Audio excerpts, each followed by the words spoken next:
Hello दोस्तों, एक छोटे से गांव की सुबह बाकी गांव जैसी ही होती थी। गायों की घंटियों की आवाज, मंदिर की आरती और मिट्टी से सौंधी खुशबू। लेकिन दयाराम और शांति देवी के घर की सुबह कुछ अलग होती थी। सुबह 4 बजे उठकर शांति देवी चूल्हा सुलगाती, दयाराम कुएं से पानी खींचते, चाय बनती तो पहला कप दोनों हाथ जोड़कर भगवान को चढ़ाते और दूसरा कप उनके इकलौते बेटे सचिन की तस्वीर के सामने रख देते। तस्वीर में सचिन स्नातक की डिग्री पहने मुस्कुरा रहा था। शांति देवी हर सुबह उसी तस्वीर से कहती, बेटा तेरा फेवरेट हलवा बना रही हूँ, आज आ जाना। लेकिन वो नहीं आता, पिछले 6 साल से नहीं आया। दयाराम और शांति देवी ने अपनी जमीन गिरवी रखकर बेटे को लखनऊ पढ़ने भेजा था, फिर एमबीए के लिए दिल्ली। उन्होंने खुद फटे कपड़े पहने, लेकिन बेटे को हर हफ्ते पैसे भेजे। शादी के लिए जब लड़का लड़की लेकर आया, माँ बाप ने सोचा अब तो हमारा भी सुख का समय आएगा। लेकिन शादी के बाद चीजें बदलने लगी। पहले सचिन के फोन आने कम हुए, फिर पूरी तरह बंद हो गए। माँ ने कई बार कॉल किया, बेटा कैसी है रीटा बहू? वो कहता, ठीक है माँ, बाद में बात करता हूँ, और कॉल कट जाती। एक दिन शांति देवी ने बेटे को सरप्राइज देने की सोची, दिल्ली जाकर मिलने की। वो और दयाराम बिना बताए दिल्ली पहुंचे। बेटे के फ्लैट का पता था। जब दरवाजा खोला तो बहू ने देखते ही कहा, यहाँ कोई नहीं रहता। दिल्ली की सर्द रात में बिना टिकट, बिना सहारे बुजुर्ग दंपति रेलवे स्टेशन के प्लेटफॉर्म नंबर 3 पर बैठ गए। कोई उन्हें देखकर भी नहीं रुका। बाबा हटो ना साइड से, अम्मा रास्ता मत रोको। उनके पास सिर्फ एक बोरा था, जिसमें थोड़ा आटा, कुछ कपड़े और वो तस्वीर जिसमें सचिन मुस्कुरा रहा था। दयाराम ने स्टेशन पर कूलियों से बर्तन धोने का काम शुरू किया।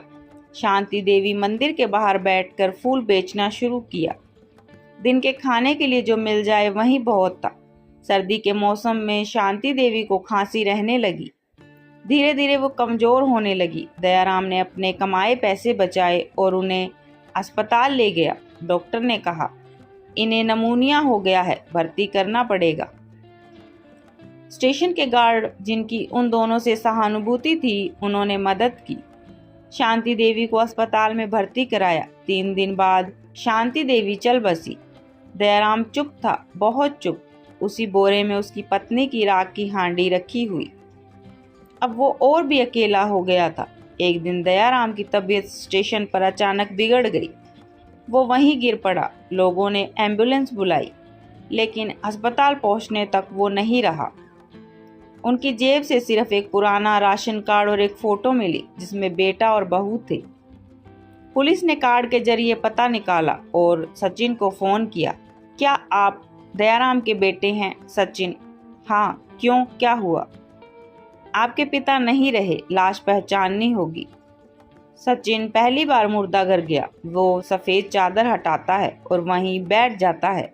उसके सामने उसके पिता दयाराम की लाश थी। वो कांपते हुए बोला, पापा ये क्या हो गया?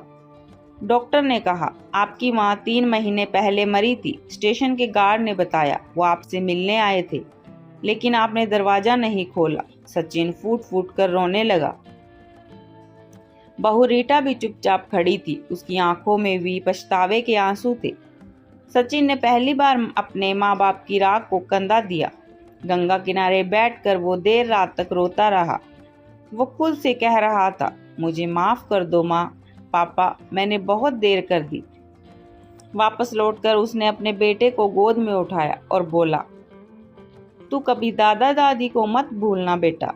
उसने उनके नाम से एक वृद्धाश्रम शुरू किया, दया शांति सेवा निवास, जहाँ कोई माँ बाप बिना बेटे के इंतजार के मरे नहीं। दोस्तों, इस कहानी में कोई फिल्मी कल्पना नहीं है। यह हर उस बेटे बेटी की कहानी है जो माँ बाप के बलिदान को भूल जाते हैं। याद रखना, जिस घर में तुम हंसते हुए बड़े हुए, उसी घर में किसी दिन खामोशी आ जाती है, और तब तुम लौटोगे, शायद फिर लाश पहचानने के लिए। दोस्तों, कहानी अच्छी लगी हो तो वीडियो को लाइक करें, कमेंट करें और चैनल को सब्सक्राइब जरूर करें। धन्यवाद।